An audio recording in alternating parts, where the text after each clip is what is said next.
Hello नमस्कार बस हमारे चैनल में आपका स्वागत। हम आपको बहुत ही महत्वपूर्ण जानकारी देने वाले हैं अतिथि शिक्षकों के नियमितीकरण को लेकर। मध्य प्रदेश के अतिथि शिक्षकों में खासी परेशानी देखी जा रही है क्योंकि एक आदेश जारी किया गया है डीपीआई की ओर से, जबकि शिवराज सरकार ने अतिथि शिक्षकों को नियमित करने की घोषणा की थी, 12 माह का अनुबंध जारी करने की घोषणा की थी, लेकिन अभी तक पूरा नहीं किया गया है, जिससे अतिथि शिक्षकों में खासी नाराजगी देखी जा रही है। और अतिथि शिक्षकों को डीपीआई की ओर से एक आदेश जारी किया गया जिससे अतिथि शिक्षक नाराज हैं। तो इसके संबंध में पूरी विस्तार से मैं जानकारी आपको देने वाला हूँ, एक वीडियो भी दिखाने वाला हूँ।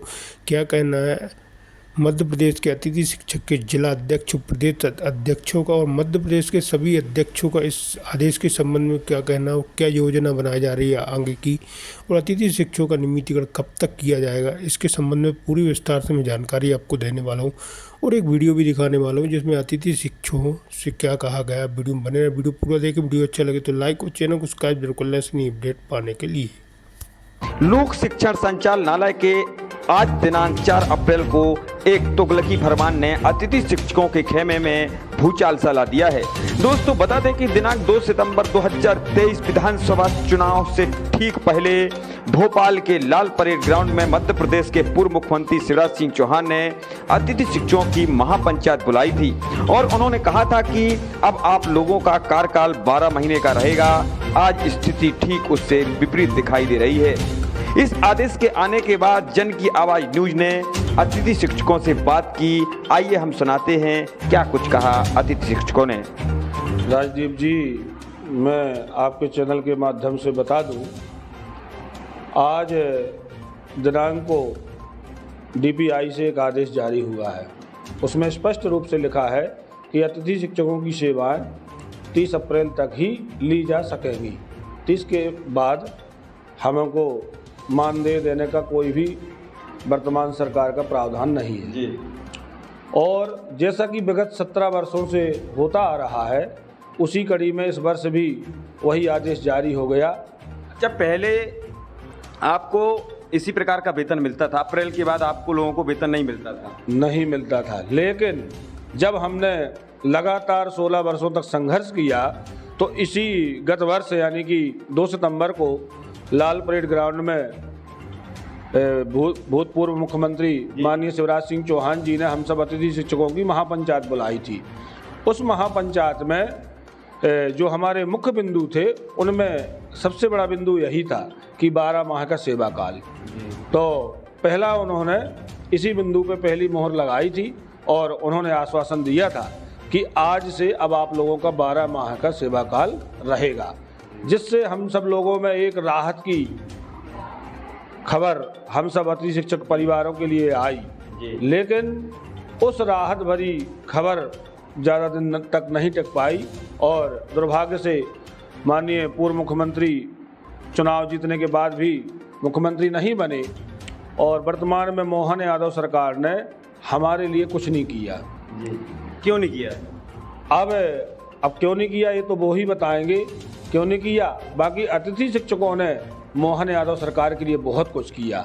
हम सब अतिथि शिक्षकों ने इतना संघर्ष किया कि एक एक बोर्ड से हमें जब मामा जी ने आश्वासन दिया था तब कहीं जाकर के बीजेपी की इतने बहुमत से सरकार आई। यहाँ पे सवाल उठ रहा है कि लोकसभा चुनाव नज़दीक हैं और ये अचानक आज जो आदेश आया है लोक शिक्षण संचालनालय से, इसको आप कैसा देखते हैं? क्या अतिथि शिक्षकों की ज़रूरत नहीं है? क्या ज़रूरत है?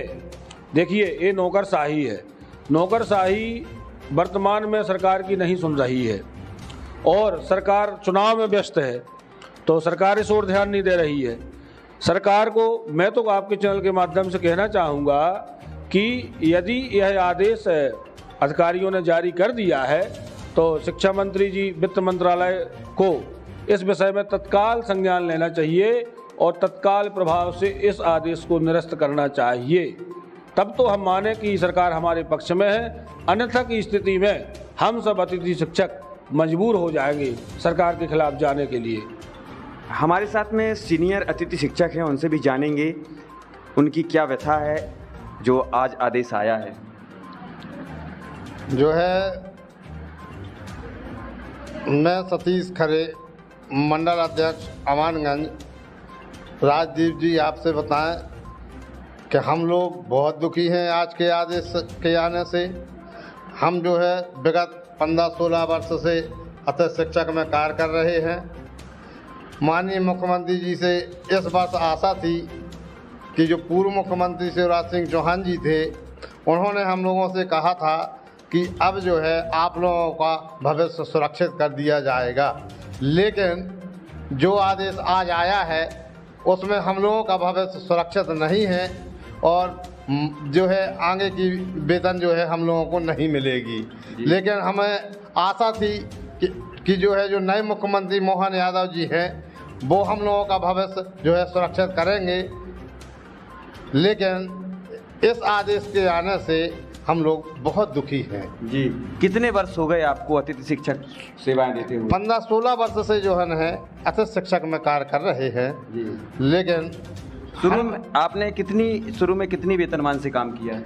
हमें जो है 150 रुपये दिन मिलते थे जी। जितने दिन हम लोग कार्य करते थे उतने दिन की वेतन मिला करती थी जी। और जो है अब जरूर है कि माह की वेतन मिलने लगी। कब से? अक्टूबर माह से। कितना वेतन मिलता है? अब जो है वर्ग 2 में हम कार्य कर रहे हैं, हमें 14,000 रुपये वेतन मिलने लगी हर माह। अच्छा। हमारे साथ में रजनीश तिवारी है, जिलाध्यक्ष पन्ना के। मैं रजनीश तिवारी पन्ना जिले का जिलाध्यक्ष हूँ और मुझे पन्ना जिला के बारे में तो मैं एक हिसाब से पूछा जाए तो जो आज आदेश प्राप्त हुआ है आयुक्त महोदय का, उस आदेश से थोड़ा संबंध दुखी है, क्योंकि हमारे लिए आज जो हम 15 वर्षों से जुड़े हैं वही आदेश जब था वही आदेश अभी है। 30 अप्रैल को हमें मुक्त होना है, तो इस मुक्ति से ये कब तक चलता रहेगा? हालांकि माननीय मुख्यमंत्री जो पूर्व मुख्यमंत्री जी थे उन्हें स्पष्ट करके गए थे कि आपका 1 साल का अनुबंध किया जाएगा, तो हमारी वो अनुबंध वाली प्रक्रिया चालू नहीं हो पा रही। पता नहीं सरकार वही है, माननीय मुख्यमंत्री जी हर चेंज हुए हैं, तो पता नहीं कि शासन इसमें लोक संचालनालय का दोष है या माननीय मुख्यमंत्री जी का दोष है। इस संबंध में अपन कुछ नहीं बता पा रहे कि हमारे आयुक्त महोदय ने प्रस्तावनी इस संबंध का भेजा है, वहाँ तक उनको भेजना चाहिए। और हम लोगों के भविष्य की सुरक्षित करने की बात आई है कि माननीय पूर्व मुख्यमंत्री जी बोल गए थे कि कोई भी अतिथि शिक्षक चिंता न करे, इनका भविष्य सुरक्षित करके दूंगा। ऐसा कहा था, कोई रोड पर नहीं रहने दूंगा। तो हम लोगों से अच्छे तो आशा कार्यकर्ताओं के भविष्य सुरक्षित कर गए, कम से कम उनको 12 माह का वेतन तो कर गए हैं। हम लोगों का वेतनमान बढ़ा तो गए हैं, 10,000 कर गए, 14,000 कर गए और 18,000 कर गए, लेकिन हम भी चाहते कि हमारा 12 माह का कार्यकाल हो, हमको भी वेतन 12 माह की मिले। भले हमको भी 12 माह छुट्टियों के दिन में बुलाएं, लेकिन हमें विश्वास तो हो कि कम से कम हमें 12 माह का वेतन मिलेगा।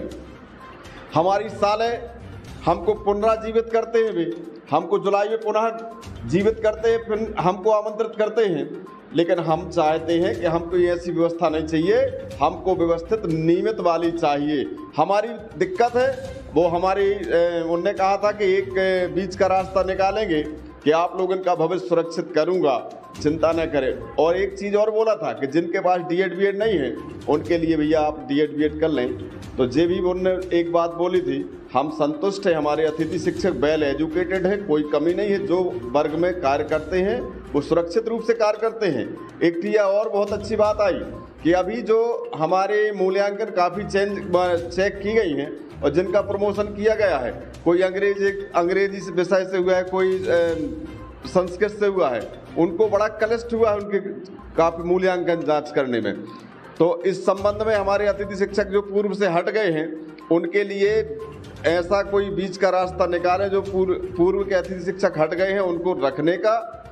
और लोक संचालनालय महोदय से हमारी यही प्रार्थना है कि वो हमारी वो खोलें पोर्टल को खोलें, एजुकेशन पोर्टल को, ताकि हमारे अतिथि शिक्षकों की नियुक्ति हो सके। और सबसे बड़ी बात है कि जो हमारे अतिथि शिक्षकों ने कार्य किया है पिछला और 2 माह उनसे कार्य करवाया गया, उनको वेतन नहीं दी गई है, तो वो भी मानदेय दिलवाए जाए।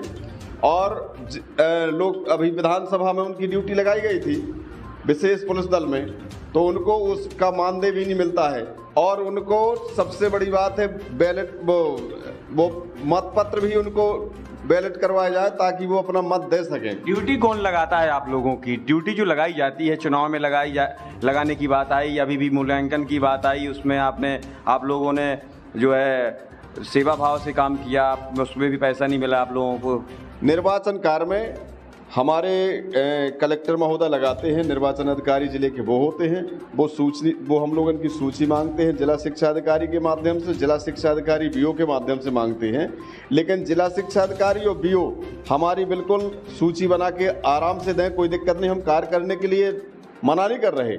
लेकिन यदि सब लोगों को उसका निर्वाचन कार्य में पैसा मिलता है तो हमको भी मिलना चाहिए भाई, हमारे अतिथि शिक्षकों को मिलना चाहिए। क्या है बताइए, उनका भी परिवार है, जो सबको मिलता है वो तो दे हो। आवाज कौन दबा देता है? नहीं, हमारी आवाज़ कोई नहीं दबाता है। हमारी आवाज़ दबाने के लिए हमारा एजुकेशन डिपार्टमेंट है भाई। थोड़ा बहुत तो हमारे अतिथि शिक्षक डरेंगे भाई, हमारा प्रिंसिपल भी हमारे ऊपर पावरफुल होता है, हमारे पास बीओ भी या वित्त विभाग वाला है, हमारा डीओ भी होता है, तो कहीं ना कहीं हम लोगों को दबा करके काम कराते हैं हम लोग फुल फ्री बने हैं, चूँकि वेतन उनसे निकलना है। और हमें तो मान लो करके हम काम करने के लिए हमारे पूर्णतः अतिथि शिक्षक निष्ठा भाव से काम करते हैं। और वास्तव में देखते हैं हमारे जो गवर्नमेंट के जितने भी हमारे शिक्षक हैं वे भेद रखते हैं हमसे। अच्छा, हाँ, वे बिल्कुल पर माने उनके अंदर भावना ये रहती है कि ये अतिथि शिक्षक है और कार हमसे बराबर लेते हैं। और शायद मेरा जितना अतिथि शिक्षक ईमानदारी के साथ पढ़ाता है, ईमानदारी के साथ काम करता है, उतना कोई भी कर्मचारी नहीं कर सकता है। इस बात के लिए ये रविशंकर जी, ये बताइए कि सूबे के पूर्व मुख्यमंत्री शिवराज सिंह चौहान ने कहा था आप लोगों को लाल परेड ग्राउंड से कि आपको 12 माह का वेतनमान मिलेगा। क्या आदेश कुछ जारी हुआ था कि ये मौके कहा था? देखिए, मध्य प्रदेश के अतिथि शिक्षकों की महापंचायत बुलाई थी और बहुत बड़ा सेमिनार था, उसमें कहा था उन्होंने और जिम्मेवारी पूर्ण कहा था, ऐसा नहीं है। लेकिन दुर्भाग्य से प्रचंड बहुमत आने के बावजूद भी वो मुख्यमंत्री नहीं बन सके। और माननीय मोहन यादव वर्तमान मुख्यमंत्री, इन्होंने कहा था कि इनके अधूरे कार्यों को मैं पूरा करूंगा। तो अब इनका दायित्व बनता है कि उन्होंने जिन कार्यों की आधारशिला रखी है उनको ये पूर्ण करें और हम सबका भविष्य सुरक्षित करें। और माननीय जिलाध्यक्ष तिवारी जी ने अभी एक बात जो कही, मैं बता दूं कि विगत विधानसभा चुनाव में हम सबकी ड्यूटी लगाई गई थी। अब देखिए, अतिथि शिक्षकों का दुर्भाग्य बता दूं मैं आपको, उसमें जिन नियमित शिक्षकों को तकरीबन 1 लाख रुपए मासिक वेतन मिलती है, उनको बाकायदा टीएडी और चुनाव ड्यूटी का विशेष पेमेंट मिलता है। और हमको दिहाड़ी के मजदूर की तरह जो मानदेय मिलता है, उसमें भी हम सबको 1 रुपये भी चुनाव ड्यूटी का नहीं मिला है। और हमारा लगातार शोषण, जैसा कि विगत 17 वर्षों से होता आ रहा है, उसी तरह हो रहा है। सो मैं आपके चैनल के माध्यम से मध्य प्रदेश के अतिथि शिक्षकों से करबद्ध निवेदन करता हूं कि अभी भी समय है, जाग जाओ, अन्यथा 5 वर्ष ना तो आपकी राज्य सरकार सुनने वाली है और ना ही केंद्र सरकार सुनने वाली है, क्योंकि 5 वर्ष तक मध्य प्रदेश में कोई चुनाव नहीं है और इतना शोषण होगा कि जिसकी उम्मीद नहीं की होगी। और हम सबको लगातार बाहर किया जाएगा, इसी तरह दबा करके काम लिया जाएगा। इसलिए मैं कह रहा हूं कि अभी भी समय है और जागें और हम सब भोपाल की ओर कूच करें, करबद्ध निवेदन करें और वर्तमान सत्तारूढ़ सरकार से कि हम सबकी ओर भी ध्यान दिया जाए। अन्यथा की स्थिति में फिर हमको सरकार के खिलाफ जाना पड़ेगा। जिलाध्यक्ष रजनीश तिवारी जी, आगे क्या तैयारी रहेगी? तो फिर देखो, मेरा प्रयास तो है कि यदि हम लोगों को 30 तारीख के बाद मुक्त किया जाता है, होना ही आदेश ही आ गया है, उसमें कोई बात नहीं। हम चाहते हैं कि इस खबर को लेकर के पूरे प्रदेश स्तर तक हम फैलाएंगे और जन जन तक 70,000 अतिथि शिक्षकों से करबद्ध प्रार्थना करेंगे। हमारी 50% तो हमारी बहनें हैं, हमारी बहनें जाएंगी और हमारे पूरे भाई जाएंगे।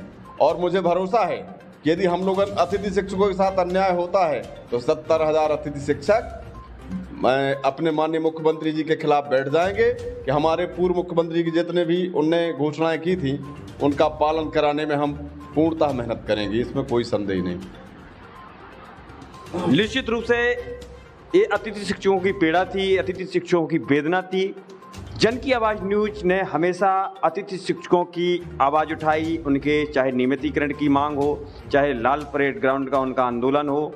ये अतिथि शिक्षकों की लंबे समय से मांग है कि हमको नियमित किया जाए, लेकिन आज जो आदेश आया है उल्टा विपरीत आया है, जहां अतिथि शिक्षक खेमे में भूचाल सा आ गया है। अतिथि शिक्षक पूरे प्रदेश के दुखित दिखाई दे रहे हैं। अतिथि शिक्षक काफ़ी दुखित हैं, काफ़ी पीड़ित हैं। देखते रहिए जन की आवाज़ न्यूज राजदीप गोस्वामी के साथ।